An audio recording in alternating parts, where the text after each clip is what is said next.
lagi dengan saya Gadiza di Sepeda Podcast. Hari ini kita akan berbincang santai dengan Ibu Rini selaku guru BK di SMP Negeri 2 Kota Mojokerto.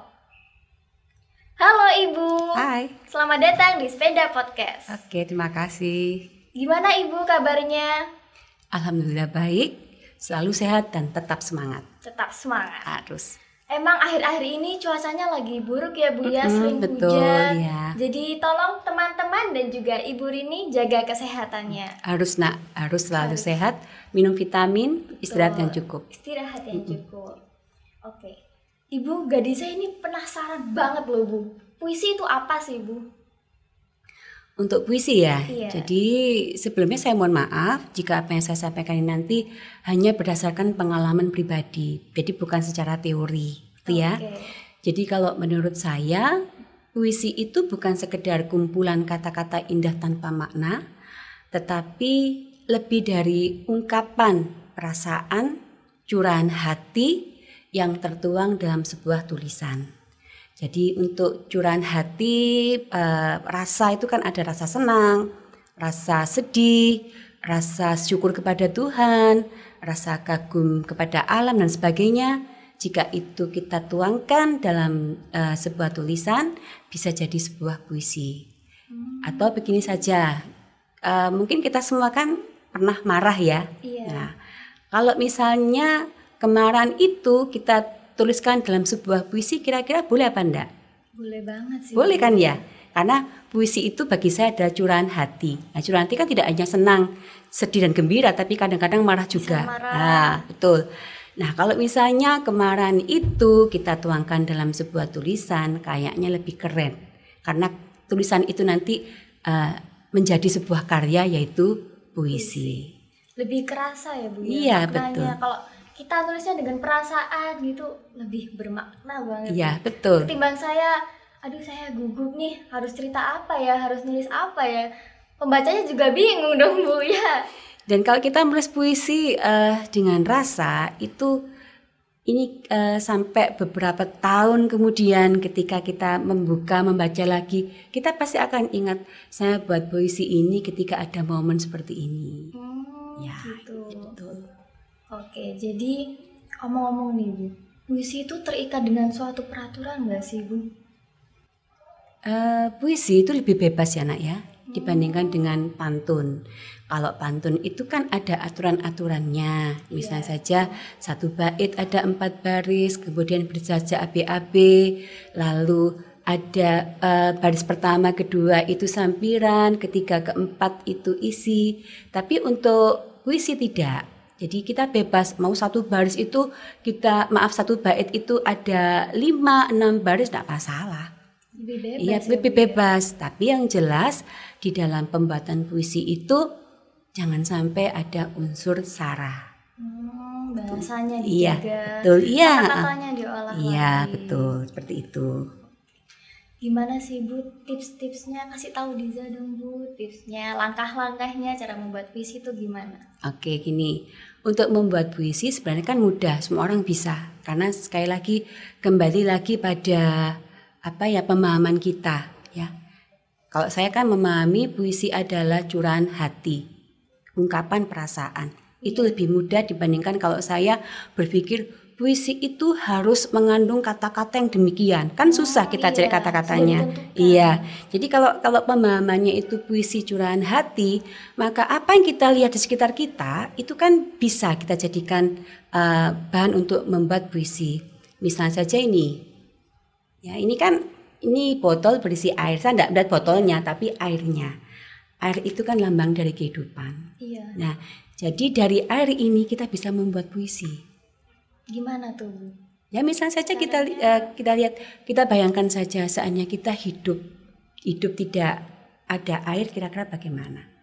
Sehingga kita mengambil temanya adalah dari air aja dulu yang gampang dulu, yang ada di sekitar kita ya. Jadi ada tema, ada tujuan, kemudian kita mengolah rasa dan pikiran itu harus seimbang sehingga puisi yang kita hasilkan itu bisa lebih bermakna. Oke. Jadi Itu tipsnya. semuanya ditaruh di situ Iya, ya, Bu ya. betul. Perasaan, pikiran, Iya, gitu. harus seimbang. Oke. Gitu. Aku penasaran nih, Bu. Iya. Kok kayaknya gerak-geriknya nih. Ada Ibu apa punya ya? suatu puisi yang ditulis nggak sih, Bu? Penasaran banget nih. Begitu ya. Bisa masih disampaikan ke teman-teman kita? Oh, boleh. Boleh nih. Boleh. Oke. Ini kebetulan puisi saya waktu di SMP seusia kalian di tahun 81. Coba berapa tahun ini ya. Nah, terus kebetulan hari ini kan tanggal 22 Desember adalah hari apa kira-kira? Hari Ibu. Hari nih, Ibu, kayaknya. betul. Ini memang bukan puisi untuk Hari Ibu, tapi kebetulan pada saat itu saya kepengen sekali menuliskan puisi karena saya merindukan ibu saya. Rindukan seorang ibu. Ya, gitu ya. Baik, akan saya bacakan. Kasih seluas samudra. Entah bagaimana awalnya engkau dipanggil ibu. Perempuan bersahaja yang telah habiskan waktunya untukku, anak-anaknya. Entah bagaimana mulanya, engkau disebut malaikat tak bersayap, perempuan perkasa yang tak pernah letih menghapus tetesan air mataku dikala pilu. Sejak Tuhan menitipkanku dalam rahimmu, engkau jagai aku dengan cintamu, engkau susui aku dengan darahmu, engkau peluk aku dengan kasihmu. Tiap malam sebelum mataku terlelap, selalu kau suguhkan dongeng kancil atau senandung nina bubuk menghantarkanku pada mimpi indahku. Ibu, seolah tak pernah lelah, engkau ajarkan padaku kata demi kata bermakna. Engkau tuturkan jalan panjang kehidupan yang harus kutempuh. Engkau pahatkan dalam loh hatiku apa arti mencintai, merindu, memaafkan yang melukai, mensyukuri tiap detik nafas hidup yang Tuhan serahkan padaku. Ibu, betapa mulia hatimu. Takkan pernah lelah doamu menjagaku. Doamu selalu mengukir sepanjang hidupku, terus dan terus kau ketuk pintunya. Takkan habis sabarmu, seluas samudra memaafkan kilaf anakmu. Pantaskah semua itu terbalas dengan bentakan, hanya karena kaos kaki hilang sebelah tak kutemukan di pagi buta. Ibu, keriput tua wajahmu jadi saksi lelah pengorbananmu. Jadi kisah indah yang bakal kau tuliskan di atas batu nisan putih, hingga semua orang mengenangmu bahwa engkaulah pahlawan terhebatku. Terima kasih Ibu untuk sungai kasihmu yang selalu mengalir deras untukku. Mojokerto, 2 Februari 1981. Oke, keren banget loh Bu. Jadi ini menceritakan tentang perjuangan seorang ibu ya. Iya, kebetulan saya waktu SD kan sudah tidak ada ibu. Nah ini tepat 3 tahun saya kangen dengan ibu. Makanya terus saya buat puisi ini. Ini bukan tanggal 22 tapi tanggal 2 Februari. Jadi tepat 3 tahun ibu saya tidak ada. Itu yang kan dari rasa kekangenan saya, kerinduan saya bayangkan, aduh seandainya ya ibu saya tuh masih ada sampai seperti teman-teman saya, seperti kakak saya yang ditunggu ibu saya sampai, nah itu bayangan saya. Kangen. Jadi kerinduan saya. Dan di sini ada satu gambaran pengorbanan seorang ibu itu sangat luar biasa. Kasihnya kepada anak-anaknya itu sepanjang jalan ya. Kalau ibu, kemudian ketika kita berbuat salah, kasih ibu itu seluas samudra, selalu dan selalu memberikan maaf. Perjuangan ibu emang gak sia-sia. Iya, betul. Jadi itu inti dari puisi yang saya sampaikan tadi, kasih seluas samudra. Ya. Terima kasih Ibu, keren banget loh tadi. Oke. Semoga dari pembicaraan antara saya dan juga Ibu Rini dapat mendorong teman-teman untuk terus berkarya, dan jangan lupa jangan ragu dalam pembuatan puisi. Semua perasaan kalian, rasa sedih, rasa senang, rasa gembira, rasa marah, misalnya diputusin pacar nih, bisa dong ditulis di puisi. Nanti kalian bacanya sambil nangis-nangis gitu, sambil betul. Jadi ada semangat juga kan. Misal 17-an ya sudah bisa buat puisi aja yang ada unsur heroiknya sehingga menumbuhkan semangat. Kemudian memotivasi teman-teman untuk belajar bisa dari puisi. Gitu. Puisi tentang teman juga bisa. Boleh, sahabat boleh. Iya. Gitu. Misalnya, aduh aku senang banget punya teman baru nih di SMP gitu. Iya, enggak apa-apa. Boleh itu. Boleh banget ya. Boleh, bebas. Tanpa aturan nih guys. Bebas tapi terarah. Kosakatanya harus diatur biar nggak ada unsur kekerasan. Iya, betul. Joroknya, kata-katanya harus lembut. Tidak mengandung unsur sara gitu ya. Kalau lembut dan tidak kan tergantung tema puisi apa yang kita buat. Gitu. Iya kan? Kalau misalnya puisi yang berhubungan dengan kepahlawanan ya ada semangat. Harus semangat banget gitu, betul. Biar mengenang pahlawan-pahlawan kita ya, Bu ya. Betul ya. Oke. Terima kasih sudah mampir di podcast. See you.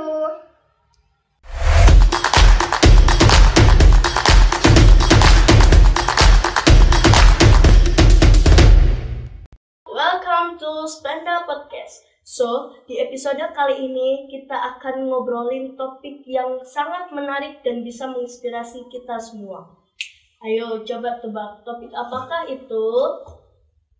Yap, benar banget. Kita akan membahas tentang cara membuat puisi. Dan hari ini kita kedatangan narasumber. Beliau adalah salah satu guru dari SMP Negeri 2 Kota Mojokerto. Dan beliau adalah Bapak Haji Edi Prayitno SAG MM. Bapak, gimana kabarnya hari ini? Alhamdulillah, khair sehat walafiat. Alhamdulillah sehat ya. Jadi hari ini kita ngobrolin tentang cara membuat puisi ini Pak. Dan ada beberapa pertanyaan buat Bapak.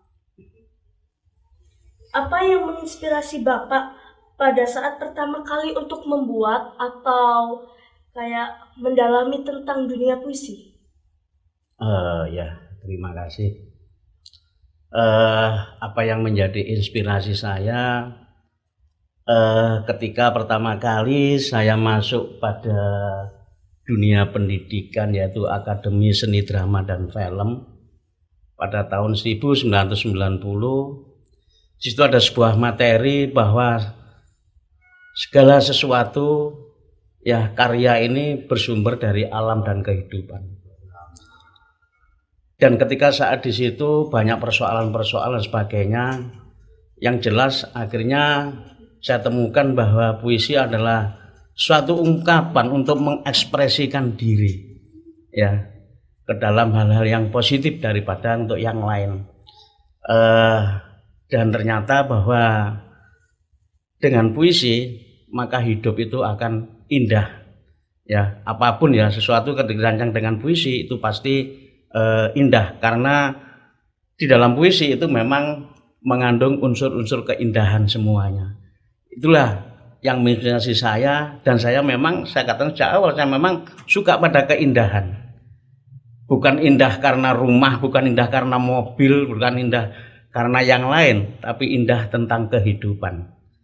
Itulah yang membuat saya kemudian belajar ya tentunya banyak membaca, ya membaca karya-karya sastra. Saya kira itu untuk inspirasi saya, dan sampai hari ini pun juga sering baca Jadi meskipun di YouTube atau kita sering lihat itu, kemudian kita simpan ya, kita simpan di suatu saat kita ingin ya kita putar kembali dan sebagainya.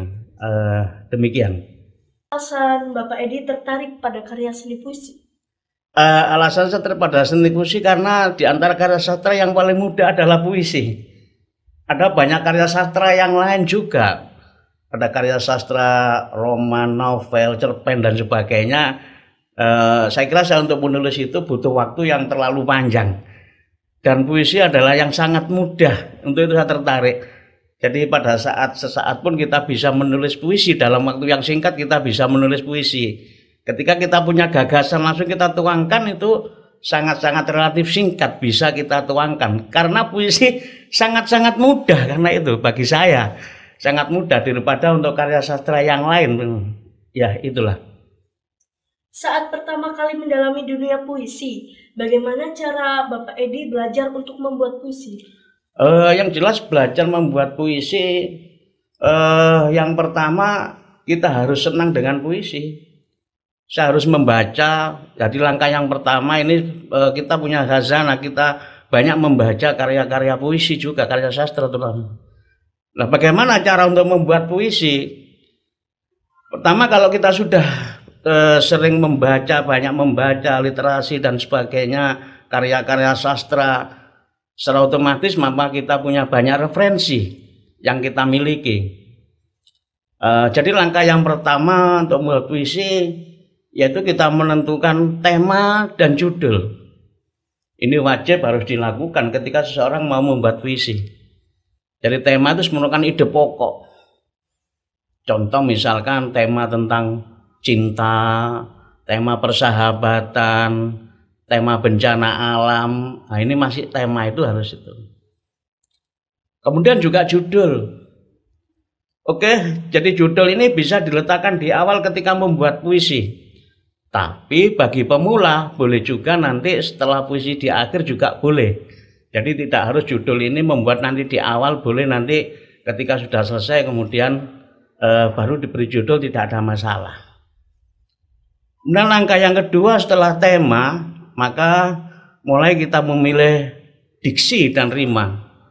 Jadi memilih kata-kata yang selaras, yang kemudian rima, bunyi akhir baris dan sebagainya itu, baru kita kemudian memulai untuk mencipta puisi. Jadi kita memulai mencipta puisi, ada beberapa hal. Kalau Anda sudah terbiasa dengan kemudian buat puisi, bisa langsung Anda free write boleh. Jadi free write masih membuat puisi, silakan tulis saja bebas. Ada yang membuat semacam mind mapping, tulis poin-poinnya dulu. Ya, ketika membuat itu, atau terserah Anda pakai yang mana. Ya, perlu diketahui juga bahwa nanti kita akan bedakan antara puisi lama dan puisi baru. Setelah kita menuliskan itu, kemudian kita punya khazanah ya untuk memperkaya, bahwa karena puisi adalah sebuah kumpulan kata-kata, kalimat ya yang indah, kita butuh majas dan sebagainya. Kita pahami paling tidak untuk majas, personifikasi, metafora. Paling sering dipakai dalam puisi adalah kadang-kadang pakai metafora, kadang-kadang pakai personifikasi atau pakai idiom katakanlah itu. Nah, ini sudah menguasai itu. Kemudian setelah kita mau membuat, kita harus perhatikan antara bait dan baris. Ya, kita harus memperhatikan setiap bait dan baris. Kemudian juga kita harus tahu tentang kata kunci. Kata kunci dari setiap bait maupun baris. Karena apa? Bila kita nanti membuat judulnya belum selesai, maka judul bisa dilihat dari kata kunci. Setiap baris atau bait itu diambil untuk menjadi sebuah judul. Nah, setelah selesai nanti ketika menciptakan puisi itu, kita tidak berhenti pada di situ. Setelah itu kemudian setelah kita susun puisi itu, maka kita juga harus menyusun dari penutup puisi. Jadi baik penutup, tutuplah dengan sebuah kata-kata yang indah juga. Begitu juga dengan tema, pilih kata yang menarik. Jadi setelah selesai maka Anda harus perhatikan dari awal sampai akhir tentang tulisan saya ini, dari awal sampai akhir. Bagaimanakah kira-kira apa yang kurang dan sebagainya. Mungkin ada beberapa hal yang kurang pas dan sebagainya. Jadi di situ untuk dalam rangka untuk membantu. Yang jelas bagaimana kemudian kita bermain tentang kata-kata dalam puisi. Ada beberapa macam cara, ini yang sangat sulit kadang. Bisa Anda kemudian bermain kata, misalkan minta tolong, pada sekarang sudah medsos ya, sudah zamannya medsos. Tolong kirimi saya sebuah kata, benda dan sifat yang berbeda. Kemudian nanti Anda belajar itu dirangkai dalam sebuah puisi.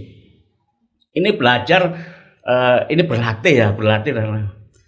Artinya bahwa kalau kata wanita dan cantik, ini saya kira hal yang sejajar, sama, ya kan? Bagaimana kemudian wanita dan katakanlah ada wanita dan Gunung Semeru misalnya, ini kan tidak sesuai, suatu karena tidak sesuai. Nah, coba rangkailah kata ini menjadi sebuah kata yang akhirnya bisa terjalin kemudian dari ini sampai awal sampai akhir, rangkailah kata ini. Jadi untuk belajar itu memang berlatih, memang harus sering-sering untuk berlatih ya. Jadi kalau Anda bisa memilih kata-kata yang teradem, katakanlah ini mudah dikenal, katakanlah contoh kalau aku ini binatang jalan, katakanlah. Orang pasti tahu siapa itu, kan mana? Pasti Khairil Anwar. Nah, untuk bagi pemula yang jelas saya hanya menyarankan bahwa kita pakai untuk dalam menuliskan puisi, kita pakai yang free write, dan nulis saja. Nanti bilang kemudian, nanti kita koreksi di kemudian. Jadi saya kira itu ya untuk dalam penulisan puisi. Apa sih puisi itu bagi Bapak? Puisi itu apa bagi Bapak? Puisi adalah sebuah, kalau bilangannya adalah katakanlah ungkapan hasil rasa, imajinasi, kemudian ekspresi dari hati, kemudian perasaan. Udah pokoknya dalam ini kita curahkan dalam sebuah, jadi ungkapan ya, ungkapan ekspresi dari kalkulasi dari hati, kemudian sampai cetak dan sebagainya. Pokoknya ketika Anda menciptakan puisi, udah apa yang menjadi keinginan Anda, harapan Anda, suasana Anda, puisi bagaimana, tulis. Nah, ini namanya puisi. Jadi ungkapan sebuah hati dan pikiran kita, ini namanya puisi. Nah, ya. Bagaimana caranya untuk membuat kalimat puisi bagi pemula? Bagaimana untuk membuat kalimat puisi sebagai pemula? Ya, untuk sebagai pemula, katakanlah tadi Anda harus memahami tema dulu, karena tema ini nanti sebagai rujukan untuk menyusun pada kalimat-kalimat puisi berikutnya supaya tidak terpisah, di satu kesatuan. Ya, ada satu kesatuan. Bagaimana membuat puisi? Ada puisi yang disusun dengan kalimat yang sederhana, indah. Ada yang disusun dengan berbagai macam idiom juga indah. Artinya bahwa bagaimana untuk pemula, yang jelas saya katakan Anda pakai metode free write. Jadi bebas mulai. Saya katakan bahwa ada puisi lama dan puisi baru atau modern dan kontemporer. Kalau puisi lama ini Anda akan diatur oleh sebuah aturan yang baku. Ada jumlah bait, jumlah baris, ada rima, ya, dan sebagainya. Kalau kemudian pada puisi baru dan modern atau kontemporer, ini tidak ada aturan yang baku. Tapi bagaimana Anda menemukan perasaan dan sebagainya dengan seindah mungkin. Jadi tidak diatur oleh baris dan bait dan sebagainya. Dan perlu diketahui, puisi lama dan baru itu bukan dihitung karena waktunya. Misalkan tahun 2020 termasuk puisi lama, tidak. Puisi yang sekarang pun misalkan bisa dikatakan puisi lama. Jadi puisi lama itu tergantung pada karakter dan ciri-cirinya, bukan kepada tahun berapanya. Untuk yang saat ini, untuk pemula, saya menyarankan Anda buat puisi baru atau modern atau puisi kontemporer paling enak itu dan bebas. Saya sering menulis itu sakarepku wis. Jadi saya tidak menghitungkan rima dan sebagainya. Yang penting bagaimana konteksnya itu, kemudian sana paling enak untuk mencurahkan, mengeksplor itu saya pakai puisi modern atau kontemporer. Itu paling enak. Saya kira itu. Oke, terima kasih buat Bapak Edi udah menjawab pertanyaan-pertanyaan, dan terima kasih juga udah datang di acara ini. Terima kasih. Dan buat kalian, pesan yang bisa disampaikan adalah puisi itu ternyata indah ya, dan juga gampang untuk dibuat. Terima kasih buat Bapak Edi udah menjawab pertanyaan dari saya. Terima kasih juga udah mau datang di acara ini. Nah, buat teman-teman, kita udah dapat inspirasi nih, biar kita lebih mudah untuk membuat karya seni puisi. Dan juga buat teman-teman yang udah nonton, terima kasih. Jika ada salah kata, saya minta maaf. Sampai jumpa di episode selanjutnya. Bye-bye.